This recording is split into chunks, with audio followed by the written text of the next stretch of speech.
வணக்கம். நான் உங்கள் வாசன் ப்ராப்பர்ட்டி கேஆர் செந்தில்வாசன். தினமும் ஒரு தலைப்பு அப்படிங்கிற விதத்தில் இன்றைக்கி நம்ம பார்க்கக்கூடியது வாரிசு. வாரிசுனா என்ன?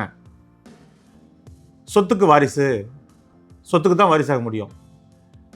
ஒருத்தருக்கு வாரிசு அப்படின்னு சொன்னால், ஒரு சொத்தின் உரிமையாளர் தான் வாங்கின சொத்தை தனக்கு பின்னாடி யார் அனுபவிக்கணும் அப்படின்னா அவரோட வாரிசு அனுபவிக்கணும்.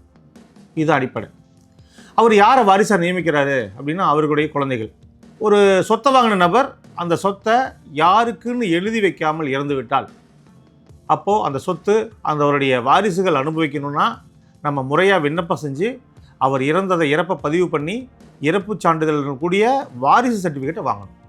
அந்த வாரிசு சர்டிஃபிகேட் யாரெல்லாம் இருப்பாங்க அப்படின்னு பார்த்தீங்கன்னா, ஒரு குடும்ப தலைவர் இறந்து விட்டால் அவருக்கு அவருடைய மனைவி, அவருடைய குழந்தைகள், அவருடைய தாயார் இருப்பின் அவரும் வாரிசாக வருவாங்க.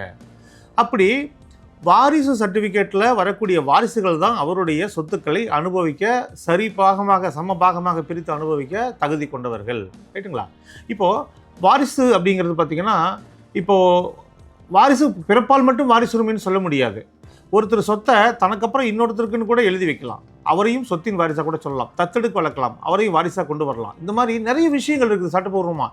அப்போது வாரிசுங்கிற விஷயம் மிக முக்கியமான விஷயம். நம்ம ரெண்டாவது, ஒரு இடத்த வாங்கும்போது அந்த சொத்தை வாங்கினவர் திருப்பி சேல் பண்ணுறாரு அல்லது அது பூர்வீக சொத்தாக இருக்குது. அப்போது அங்கே வாரிசுகள் யார் யார் அப்படிங்கிற விஷயத்தை நாம் தெளிவாக கண்டுபிடிக்கணும். அது கண்டுபிடிக்க தெரியணும்.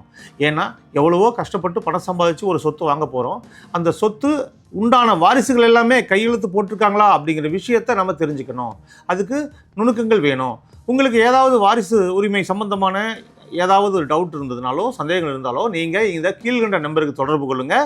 உங்களுக்கு இலவசமாக இது சம்பந்தமான தகவலை கொடுக்க நாங்கள் தயாராக இருக்கிறோம்.